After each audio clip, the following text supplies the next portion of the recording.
Carol, do you know the best way to remember that one variety of seeds you were definitely going to order this year? You hit enter on your seed order. How did you know? I guess it happens to everyone. It happened to me. Welcome to the Garden Angelist, where we talk about flowers, veggies, and all the best dirt. I'm Carol Michael from Indianapolis, Indiana, where I have a suburban garden measured in square feet. It's about a third of an acre. And I'm Dee Nash from Guthrie, Oklahoma, where I garden on several acres out in the country. Too darn many. We call ourselves Garden Angelists because we are evangelists for gardening. We love gardening and we want others to love it too. Yes, we do. And we aren't afraid to spill the beans and tell all of our gardening secrets, the good, the bad, and even the ugly. But that's enough of who, what, when, where. Let's move on to this week's episode. Good morning, Carol. Good morning, Dee. Sorry, I started laughing there earlier because I've hit enter on several seed orders and I was like, oh, I forgot that one. Yeah, I forgot Emerald Towers Everleaf Basil. And I'm so mad at myself because that's really the only thing I need, but I'll probably go find something else. Yeah. Oh, gosh. Well, I did, for my garden update, I did sow another little flat of microgreens. So I'm trying to get a little crop rotation going, as it were. Yeah. And I did order some more seeds, and then I ordered some more seeds. Oh, good grief. Yeah. And then my Lily of the Valley pips are looking pretty good, starting to show a little green. I was worried about them. And I moved them into this room. See them back there? I do see them back there. They look good. I like them. Well, you can't really see them. Hold on. I mean, I can. I can see the little pot that they're in and that they're sticking above the dirt. Yes. And then the oxalis is in here too. My oxalis is right there. It's on the table. I decided I would pay closer attention to them if they were in here. And this is the best sunny room of the house. Well, that's good. What are you doing in your garden these days, Dee? Well, guess what? I sowed a small flat of microgreens out in the greenhouse. Yay. Finally. And I got my seed orders in, except I told you I forgot to order the one packet of seeds, which I really wanted. I also trimmed up my amaryllis bulbs that have finished blooming on their first go round, and they're putting up other stalks. And I also wrote a post about my seed order called New Seeds for the New Year. So if people want to see what I ordered, they can. Very good. I did not write about my seed orders yet. I wrote about something crazy called florocrats. Yes, that was funny. It made me laugh. It really did. So I'll link to it and people can see, what's a florocrat, Carol? Oh, I didn't make up the word. No, you didn't, but you definitely defined it. I definitely defined it. I'm waiting for the dictionary people to knock on the door and say, can we put that in the dictionary? I'm sure that's going to happen today. Yeah, whatever. Okay, well, we'll put links to both blog posts. And Let's do a quote to get started on the exciting episode we have. Don't judge each day by the harvest you reap, but by the seeds you plant. Robert Louis Stevenson. And we are going to talk about seeds. Yes, that's our theme this week. So first, we're going to talk about winter sowing, because winter sowing is something I have never done. Have you ever done it? No, but after reading these articles and stuff, and I went to this extension article from the University of Illinois, and I already picked out a couple of packets of seeds that probably aren't going to get sown anyway. So I'm going to give it a shot. Well, my friend Karen does it every single year and is very, very successful with it. And she even does it for her tomatoes and her peppers as it gets a little later. Then I have noticed that hers are a lot smaller than mine, but they catch up because she and I trade tomato varieties, right?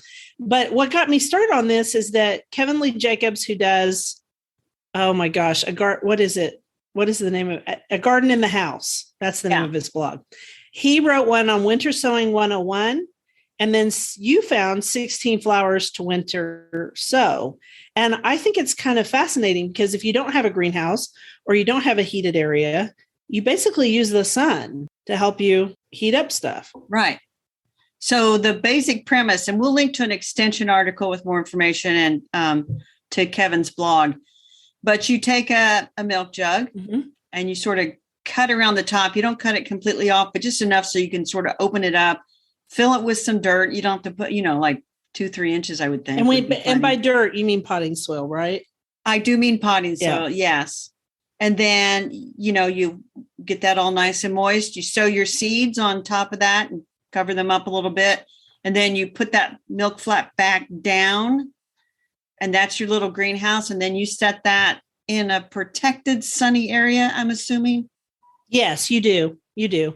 Because I've seen Karen do it and I know where she puts hers. And yes, it needs to be a sunny area and it needs to be somewhat protected because you don't want lids to blow off. And I know people who use like the takeout containers, like from Payway and other stuff, and they use those to do it too. So and those make up their own little greenhouse because they have a lid. So that's kind of fun. Yes. So the protected area that would be full sun would be right out here on my front window. So I wonder what the neighbors are going to say when I line up my containers and my plastic jugs right under my den window for everybody to see. I don't really care. Yeah, I don't care either. I mean, my neighbors are, well, I don't live in the suburbs, so I don't have to worry about my neighbors because they're crazy. Okay. I just assume that they think Crazy Gardening Lady lives there and Crazy Gardening Lady's got something going and I don't worry about it. So here's what I'm going to sow, Dee, because I am in to try it. Okay. The year of experimentation. Sort of. So I have seeds for Petunia Garden Party Blend from Botanical Interest. Mm-hmm. And they say petunias are one that can withstand the frost and things. So I'm going to sow those. Right. And then don't make that grimace when you make, now that every time I say viola, you grimace. I did not. I smiled. So I have 2 packets and I feel like January is really when these violas should have been sown. And I feel like I missed the boat. So I thought, well, I'm going to winter sow these. These will be the first to go out. I'm going to wait on the petunia. And then I realized, Dee, I have a whole bunch of viola seeds left over from last summer in the refrigerator. Mm-hmm. They can't hear you shake your head back and forth, Dee. So now I suddenly need a lot of containers because I thought, well, I'm going to try those out too. So I'm going to plant those. And it's going to be interesting to see what happens. Yeah. And then because I was ordering seeds this morning and because I forgot some and I wanted to pump my order up a little bit. So I ordered some snapdragon seeds and some alyssum seeds to try. Well, that sounds good. I might. By the way, we're being told our internet connection is unstable, so no telling what's going to happen to our recording.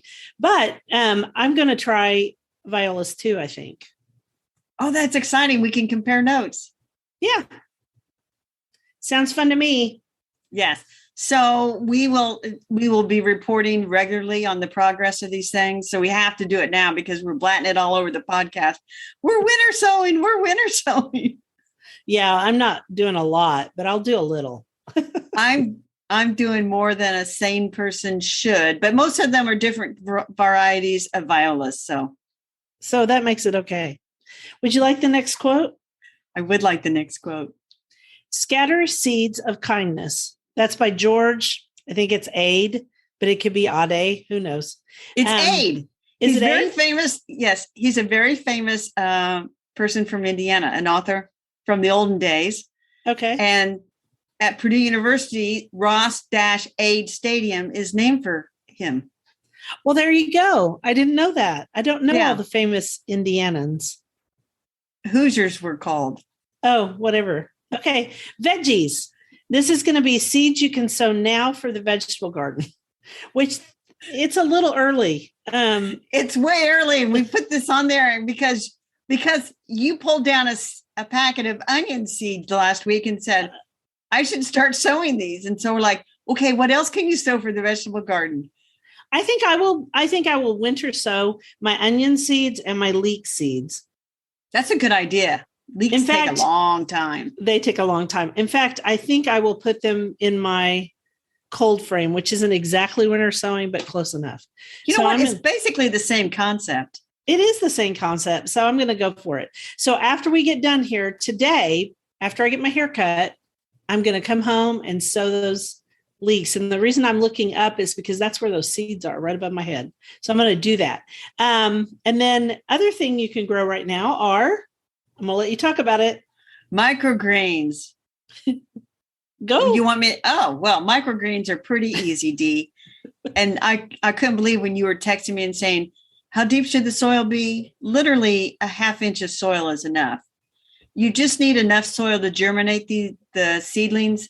And then when they grow, and you want to have it in a pretty bright light, or they get sort of elongated as they do. When they start to show their first true leaves, you cut them, you wash them, and then they're just a nice garnish. Salads, soups, stews.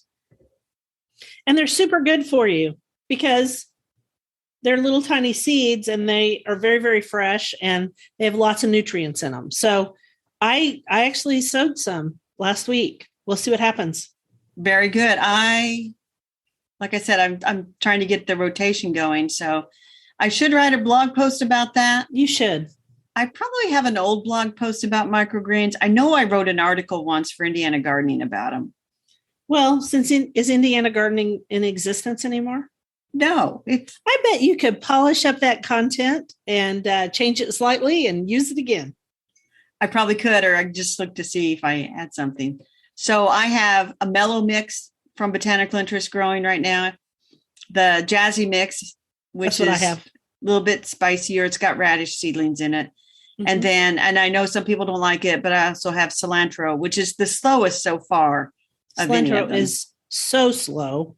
It is such a slow seed to germinate. And it makes no sense that cilantro is in salsa because the ingredients in salsa are warm weather crops and cilantro is a cool weather crop. I don't understand this, but I don't either. Maybe somebody Latino can explain it to me.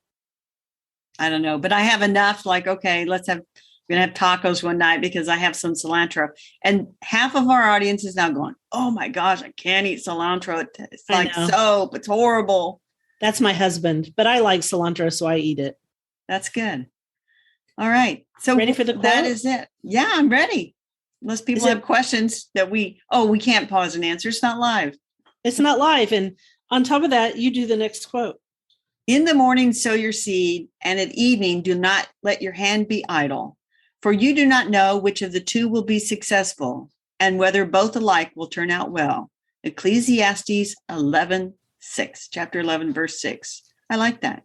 Yeah, I ran into this the other day, and I thought, oh, we should do that one. I've never heard that Ecclesiastes quote. And it's true. You sow seeds, but don't sit around and wait.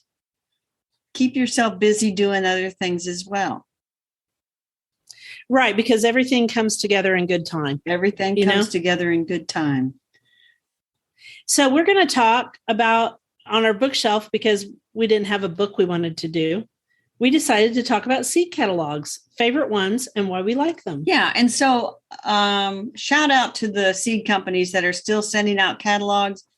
We know there's an expense involved. You got to format it. You got to print it. You got to mail it. But for us old time gardeners, you really discover more when you actually look through the catalog versus scroll through the website, I think. Definitely. And so I think you definitely do. And I love the first one we picked, which we love, Botanical Interests. Botanical Interests is a woman-owned company, and Judy's a friend of ours, and I just admire her so much. And one of the things I really admire about their seed packets is all the information. I love the drawings, but all the information inside the seed packet. And I love their seed packets so much that when I wrote my book, I did a little 2-page thing that was anatomy of a seed packet, and I used theirs because I thought theirs are so informative and people don't even realize it. Well, their catalog is the same way. It's informative too. It is. And they have local artists who draw all the varieties that are featured, which they sell prints of those as well. They're just gorgeous. They are gorgeous. And so the second one is Baker's Creek Heirloom Seeds, which is rareseeds.com. And Baker's Creek puts out 2 different catalogs. They put out a smaller one, and then they put out their giant one. I don't know anybody who has more seeds than Baker's they have Creek. they call it the whole seed catalog, and it costs like $12 on the newsstand, I think. I mean, this thing is... Yeah, it costs some serious money, but they just send it to us. Yeah. Why? Have I gotten it yet? Did you not get it this year? It's like an encyclopedia of seeds. And so a lot of times if you cannot find a particular variety of seeds, Baker's Creek will have it. And there is a bit of danger in going through their catalog, though, because they literally have everything. And so your eyes will be bigger than your garden, so to speak. My eyes are always bigger than my garden every year. It's just the story of my life. Are you there? I paused because you had gone off to get your seed catalogs. And I'm like, I did. Come back, Dee, come back. I'm back. Also, one I didn't put on here was John Sheepers. And I want to give them a shout out because one of our friends works there and she always sends me beautiful things. And that's Michelle. And Michelle, when my roses all got rosette, they actually sent me bulbs that were double daffodils. And I really appreciated it. So I want to give John Sheepers Kitchen Garden Seeds a shout out. Yeah, that's another great catalog. I love this one. I do have that one. I did not think to get my catalogs and bring them in here. And I'll let you. You wish you had. I wish I had. But the Baker's Creek, I'm sorry. John Sheepers Kitchen Garden Seeds, also a very good one. The next one on our list is Johnny's Selected Seeds. I love Johnny's Selected Seeds. I love their catalog. I bought from them this week and I didn't even look at the catalog before I bought because I knew exactly what I was going to get. I bought some seeds from them this morning. I bought zinnias from them. I knew what I was looking for. Yeah, me too, because, I bought from them for years. I bought zinnias from Botanical Interest way before holidays because I don't want anybody to panic. But I am seeing some stuff that's sold out. Okay. Yes. I said that in my blog post. Yes. Things are starting to sell out and it's kind of alarming. I also had a whole drawer full of seed catalogs that came during the Christmas season and I just kept sticking them in this drawer. So what else is on? Let's just go down through your pile. What else you got there? What else have I got here? I've still got some that I'm pulling out. So let's see. Okay. Seed Savers Exchange. That's a very good one. Oh a lot of heirloom varieties that you can't find other places. And I think they're all organic, which is nice. And they have a zinnia probably and some green beans and they've got all kinds of stuff on the front of this one. Very pretty. Okay, so there's that one. And then there's Select Seeds, which is mostly flowers. I have a confession to make. What? So it involves violas and Select Seeds and some stuff I was looking for last fall and they were sold out. So I did that thing where you put your email address in. It says, we will notify you when this is available again. And so I ordered a couple of rare violets from the catalog. Is it this group right here? The Viola Odorata series? I don't know. I've ordered plants. So. Yeah. Oh my. So did you get them? No. The plants won't arrive until late April. I see. So you ordered them for this year. Okay. Well, that's cool. They also have seeds for Viola Odorata. I'm just saying. Yeah, I didn't tell you because I was like, well, that'll be another time. Yeah, well, you told me now. So there you go. I'm here to see Territorial Seeds, also a very good one.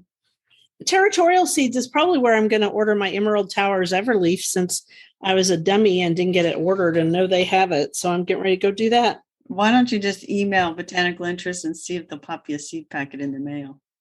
Oh, yeah, they might actually just send me one. But then I would miss out on ordering more things out of Territorial. Yes, because that's the problem. So you need one packet of seeds, but you don't want to order just one packet of seeds. That's just kind of like, that's just not done. So you pump up the order and you end up with a bunch more seeds.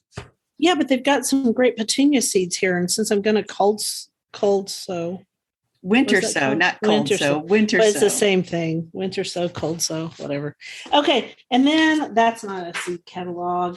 Have you ever done Seeds and Such? I've never ordered from these people. I have not ordered from them. And I don't know where they're out of Augusta, Georgia, which makes them Southern, which I kind of like Southern because sometimes they save their own seeds. Okay. So here's the small Baker's Creek. Yeah. I didn't get the big one this year and that's okay because I don't need it. I am excited about their radishes in here, but I've already ordered from them. So that's going to be done. And then I'm not going to talk about this one I'm holding up because I'm mad at them because they sent me crummy plants last year. Well, don't And talk about them. I'm not going to. And then I wrote them and they never did it. Can I talk about my vintage seed catalogs? I would love for you to. So a couple of things. I do have a couple of vintage seed catalogs. A few of them I just picked up at a antique store that had, paper products or whatever. Mm-hmm. But I can't believe it's vintage because it's the 1976 Burpee seed catalog. I saved that because it was the bicentennial year. And then you start to think, golly, that catalog is 46 years old. That makes it vintage. It's almost antique. At 50, it's antique. Yes. So it's almost antique. But I do have two antique catalogs. And this is because of Eudora Welty, the Southern author. Yes, I know who Eudora Welty is. And I'm thinking to myself that it's funny that you are blaming this on her. But go ahead. So I was reading a book of her letters. And she talked about how she would get a catalog from a guy named Hennessy, like a rose catalog. And he would be very harsh with people and like, do not plant this in the shade. And then she said the anecdote was to order a catalog from a guy named Howdy Shell who grew things like crinums and stuff. And he was very gentle and sweet. So she said she could read Hennessy and then she'd have to read Howdy Shell. So I got fascinated with that, as one does. And I went out to eBay, as one does. And I ordered one of each catalog. And it is exactly what she said. Oh, that's funny. But it just harkens back to seed catalogs back in the day. I'm talking 30s, 40s, 50s, even in the 60s. People, they were some opinions in those seed catalogs. I kind of enjoy that. I mean, I think it's fun to see that they weren't mincing their words, talk about your direct. Right. And so back when I got these seed catalogs, I did write 2 blog posts about it, and they're kind of fun to read. I'm going to put those on our show notes because I think people enjoy reading the story of those 2 vintage seed catalogs. I think so too. And I found one more seed catalog that I want to talk about. High Mowing. Have you ever ordered from these people? I have not. I love High Mowing. They're organic seeds and their whole catalog is organic. And I have to say, they have a lot of unusual things. And in fact, they have a whole section. You're going to love this. They have it on both sprouts and microgreens, and they show you what the leaves are supposed to look like. Cool. So that you can identify them. Cool. Yeah, this is a serious catalog. They're out of Vermont. And this would be one worth keeping just because these people know their stuff. And they still index it, which I love ones that index because it makes it easy to find what you're looking for.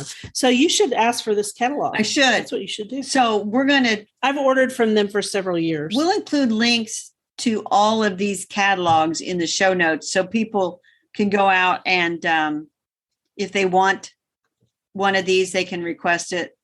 Yeah, I think this is a great idea. And I was going to tell you, I don't want to give anything away. There's a topic we're going to talk about next week, and we should talk about this variety of this vegetable. All right. That's here. A teaser. Okay. That's our teaser. All right. Next, what are we doing next? You're doing a quote. Oh, yay. All the flowers of all the tomorrows are in the seed of today. Croft M. Pence. And this takes us to our dirt. Yeah. Which you found, and it's crazy. It is crazy. So a member of my garden club sent this as sort of a report. So they have to report on horticulture and trees or come up with a topic. She comes up with the craziest stuff. So in the Smithsonian Magazine, and we'll link to this, they tell you how to use your Instant Pot to fast germinate seeds. I'm just going to say up front that I love my Instant Pot. I truly do, but I am not using it to germinate seeds. I'm just not doing it. You can't make me. So you use apparently the yogurt setting, which gets to about 90 degrees. And that's probably the upper range of what the seeds can handle. And then, so slow to grow seeds like peppers and tomatoes, they said, and eggplant. Yeah, eggplant. You could, within like 24 hours, you could germinate these seeds in your Instant Pot. So here's the deal, people. If you're going to do this, I'm okay with it. You can try it, but I would not use my whole packet of seeds. I No. would only take out a few and do this in case your Instant Pot gets hotter than the yogurt setting, because you're liable to kill those little babies. You are. And it's just like, who thinks of these things? I think there's a whole, well, I know because they're on a Facebook group. There's a whole group of people out there that are obsessed with the Instant Pot. They are. It can do anything. I bet there's people that use it to like sterilize their socks or something. Who knows? Sterilize their socks. That's awesome, Carol. So tell me about your rabbit hole. Oh my gosh. I thought on Sunday, I haven't really been down any rabbit holes. And then I started watching the British version of the Antiques Roadshow. This is on the Roku channel. So if you have one of those Roku devices that you plug into your HDMI port on your TV, they have so many channels. They do, because my daughter has one of these. Yeah. And you need to get one. They're only like $25 or something. They're very inexpensive. So it just keeps playing episodes of Antiques Roadshow with, there's like little breaks, but they're not really commercial breaks as much. Right. So, and they take these things to all kinds of fun locations. And so they took several episodes at a famous estate garden called Nyman's. And I put a link to it. Yeah. I've never heard of Nyman's. Yeah. It's there was a famous plant explorer named Harold Comer, whose father was the head gardener there. And cool. The Antiques Roadshow hostess, Fiona, forget her last name. Anyway, she talked about how that plant explorer went and found like Peruvian lilies and things that are very common now, but they were very exotic back then. But Nyman's, the house was this great big fancy country estate, and it burned in 1987. And so now it's ruins, but the gardens are immaculate. And they kept the ruins there, but it doesn't look like ruins. It looks like the shell of a house. It was a great backdrop for all those British antiques. And I got to tell you about the one that is like, oh my gosh. So I kept having to do conversions from pounds to dollars. But this guy shows up and he's got this spray of glass pear blossoms made out of glass. It's in this ice rock that isn't really glass, but it's clear. So it looks like a spray of pear blossoms in a stone, in a vase. And it was made by Fabergé for this regiment in Great Britain. And there's a whole story of it, and I linked to an article. But anyway, which is the Fabergé word is what's making this worth so much money. So, they're going along and things are like, 8 to 10,000 pounds, which I'm converting in my head to be like 11,000 to 15,000. So the guy says, I would value this at, and this is the regiment still owns it and they bring it out for certain dinners and stuff. 1 million pounds. Good Lord. Which is $1.3 million. And I'm like, good Lord, don't bring that out to the dinner table again. No, that needs to go someplace a little safer. That's funny. Anyway, that was, it was fun to watch. A lot of history and stuff. I'm going to watch it some more. That was my rabbit hole. I don't have a rabbit hole this week. I went down no rabbit holes at all. Well, actually, I did. I did go down one. I knew you did. You don't have notes here. What is it? So I became, you know how I love China. I do know how you love China. I love the Chinese people. I do not love the country. I love China. That is, the thing you eat off of. And I collect Flow Blue. But then I went down the eBay rabbit hole the other day and I bought myself with my own money. I bought an entire set of old country roses, which is the most popular China pattern ever. And it was created a long time ago. Well, you know how you were talking about vintage? Yeah. And how it seems like things should not be vintage, but they are vintage, right? Right. Okay, well, it's created by Royal Albert, and it was created in the year of my birth. Oh, well, you should have that. Well, I bought that, and then I bought the whole set. It's a service for 12 with all the serving pieces. and you just don't find that stuff. And so it's coming this way. And my set, I went and did some research. That's the rabbit hole part before I bought it, because I didn't want to, buy something that was made in Taiwan. I wanted the ones that were made in England. So mine's the one that came from England. It was made sometime between 65 and 72, although the pattern's from 62. But then I found out that Old Country Roses by Royal Albert also has its own silverware. Which I already have silverware. I have really good silverware, but I went ahead and bought this too because it's dipped in gold. And so the handles are gold. Dee's run out of money now.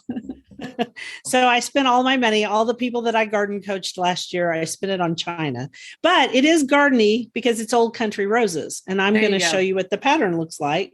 We will link to the pattern. I'm sure it's beautiful. It just sounds beautiful. It is really beautiful. And it's still sold, but you don't want the new because the new stuff is from like Taiwan. And so it's not made as well as the old stuff. Does that make sense? It does make sense. I'm just wondering how they ship 12 serving or 12 service for 12. You know what the answer to that is? Very carefully. Exactly. So it will be packed. The guy took it to a professional packer, and it'll be sent here very carefully. And it's on its way. It'll be here Friday. And the silverware already got here. And it's not sterling. It's silver plate with gold plating on top of the silver. But that's okay. It matches. It's really pretty. You'll love it. We'll link to that because I want to see that. All right. Okay. Now we're ready for our garden commissions. See, there you go. Tell me about yours. Well, I'm going to harvest microgreens, going to sow more microgreens. I think I'm pretty good on seeds right now, but I do need to really diligently go through all my old seed packets and take note because I probably need some more. And at this point, I would maybe go to the store and see what I could find or the garden center. But anyway, that's and watch and see how my lily of the valley does. That's what I'm doing. Is that what you're doing? Okay. Yes. What will I do? If my microgreens get done, I'll harvest them and I'll sow some more. And then I am in the process of moving things in the greenhouse from small 4-inch pots to bigger pots because they're starting to grow again. They have bigger root systems and I want the bigger plants. So I've already done that with some of them. And I successfully got African blue basil.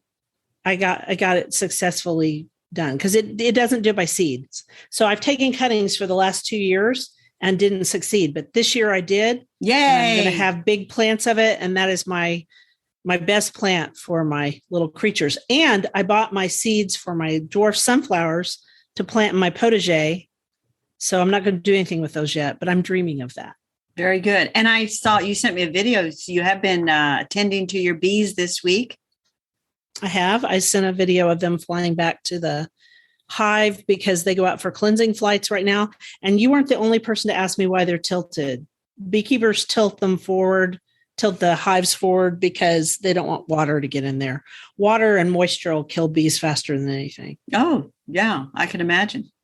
Well, that's it, Dee. We want to thank everyone for listening to The Garden Angelist. If you like our podcast, please tell your friends about us. Also hit the subscribe button so you don't miss anything. And if you listen to Apple Podcasts, we'd love a 5-star review. That helps us get noticed by others. Could you also please share your podcast with your gardening friends? We know you're doing it because our numbers are way up. Word of mouth is still the best way to get the word out there. Yes, it is. And be sure and check out our show notes for links for more information about today's topics, plus links to our own websites. And if you want to help support us, use the affiliate links. If you buy something after clicking through on them, we earn a small commission and it costs you nothing. It was lovely to chat with all of you over the Garden Gate today. Bye until next week. Bye, everybody.